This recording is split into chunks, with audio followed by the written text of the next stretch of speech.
And now, another episode of Careers in Anthropology.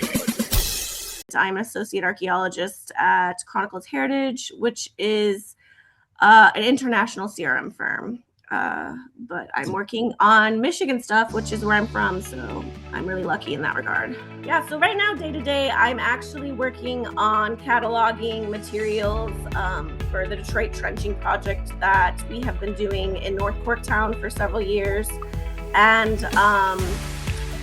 then I'm going to be transitioning to helping with some sections of the report. I drew all the profiles, so it's just basically anything you might imagine an archaeologist does, I have a hand in at this point. These are really amazing because these are bottled specifically in Detroit. So these are specific, I don't know if you can see, but it says City Bottling Works, Detroit, Michigan.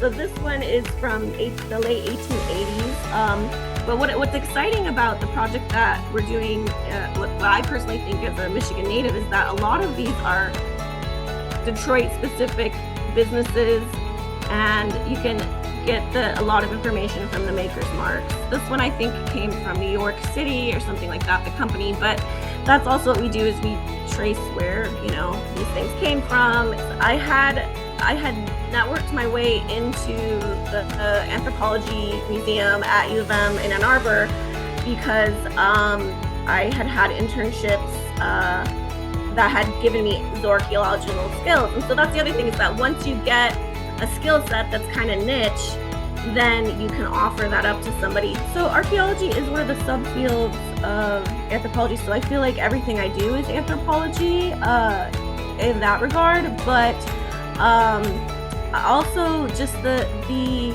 core principles of anthropology, like cultural relativism, approaching problems holistically and questions holistically, viewing data and research questions through the EMIC or emic lenses. I use that depending on the sites that I'm working on, because we study everything from Paleolithic, prehistoric, to colonial history, to even more recently certain ethnic enclaves that were present in throughout Detroit's history. Basic research skills and ethnographic skills I also use when I'm talking to the public.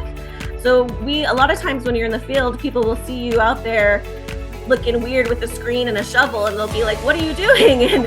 And then they know about that site because that's their community.